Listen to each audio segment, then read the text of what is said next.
Fala pessoal, o vídeo de hoje é a respeito dos desafios de gerir pessoa na hamburgueria. Esse é um grande desafio quando diz respeito à hamburgueria. Abrir uma hamburgueria hoje em dia não é muito difícil. Aparentemente é até um pouco mais fácil, porém eu acho que a maior dificuldade é gerir pessoas. Principalmente quando essa pessoa, no dia da sua folga, está sentada na mesma mesa que você. Explicar o produto é simples, porém gerir pessoas é o que toma a maior porcentagem de dificuldade que você tem em uma hamburgueria. Neste vídeo eu vou te contar um pouco o que precisei mudar no que diz respeito a liderar pessoas quando iniciei minha hamburgueria, para não quebrar, como liderar familiares na equipe e mesmo quando tudo pareça dar errado, você tem que manter uma postura como líder.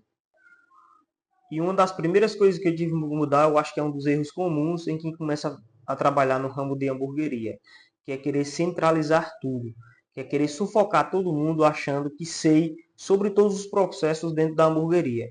Porém, um grande líder é aquele que sabe ouvir a ponta, que sabe ouvir quem está na chapa, que sabe ouvir quem está preparando os insumos antes do corre-corre.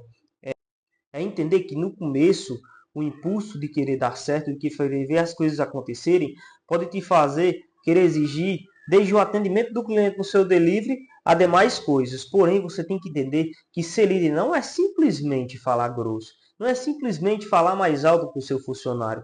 Falar alto não é liderança. Ser dono e ser um grande líder é também saber ouvir, é também saber ouvir quem está na ponta. O segundo erro que eu tive que mudar foi a parte da intimidade. Quando você tem familiares trabalhando com você, você tem que melhorar algumas posturas, colocar alguns limites, fazer entender que, apesar de vocês serem parentes, de sermos parentes, primo, família, irmão, seja qual for o tipo de parentesco, a pessoa tem que entender que ali dentro da empresa você é o proprietário, você é o líder, você é quem está para comandar e não para ser comandado. Uma coisa é você saber ouvir, outra coisa é você receber ordens ou a pessoa querer que se tratem como se trata lá fora. E a pessoa, como seu familiar, tem que entender as razões da empresa, as metas, as diretrizes, o que precisa ser feito e que, acima de tudo, você é quem é o chefe, você é quem é o patrão, você é quem é que vai dar as ordens, porém, saber escutar, mas diferenciando entre família e empregado. Se você tem dificuldades em contratar pessoas, é o primeiro passo que você não deve contratar familiares. Porque na hora de uma demissão, você acha que aquilo vai atrapalhar, você acha que vai atrapalhar a relação de família-amigo. É um dos pontos principais que eu também tive que aprender que para gerir pessoas tem que aprender também a demitir. O líder não repassa o caos. Os seus funcionários não precisam saber das dificuldades que você vem enfrentando com a empresa, desde vendas baixas, boleto chegando no dia do vencimento e você não tendo dinheiro para pagar, máquina que deu problema, movimento baixo, preço da carne que subiu 2 vezes em um mês. E outra dica que eu dou é que você tenha um mentor, você estude, que você escute podcast, que você, nem que seja sua esposa, seu amigo, seu namorado, sua mãe, mas procure um mentor. Procure dividir as situações que você vem passando dentro da sua hamburgueria. Eu particularmente tenho uma história que eu passei comigo, que foi quando eu saí do delivery para trabalhar no presencial e também no delivery. Eu ficava com aquela dúvida, conversava muito com minha esposa e a gente estava com essa questão e estava pensando e ainda não tinha saído para procurar um prédio, nem os prédios que a gente viu era muito caro, não estava bem com a localização que a gente queria.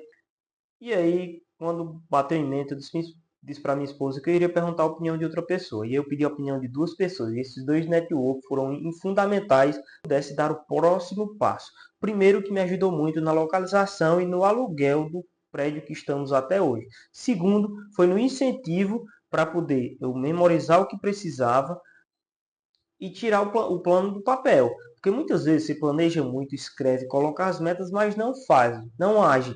Então, e você tem que entender que liderança é como um músculo, que a cada dia que você treina, ele vai aumentando mais. Vai demorar, mas ele vai aumentando mais. Então você tem que treinar todos os dias, porque você é o reflexo da sua equipe. Se você quer uma equipe organizada, resiliente e com boas metas, você tem que ser organizado, resiliente e ter boas metas, porque o seu exemplo fará com que a empresa siga. Então, quando eu comecei a empreender, Eu tive muitos desafios na liderança, até porque eu queria estar por dentro de toda a operação. Eu fazia entrega, porém eu queria estar por dentro da mina do atendimento, eu queria estar por dentro de quem estava na chapa, eu queria estar por dentro de quem estava no tacho da batata, porém eu entendi que liderar é saber mais ouvir do que simplesmente falar. Então aprenda a ouvir seus funcionários, aprenda a ouvir quem está direto ali na operação. Porém, treine todo mundo para que todos estejam aptos a assumir qualquer cargo, caso venha faltar alguém. Esse é mais um vídeo um pouco curto, porém sobre algumas dificuldades na liderança e algumas coisas que eu fiz para melhorar minha forma de liderar. Se você puder, curte, comente, compartilha.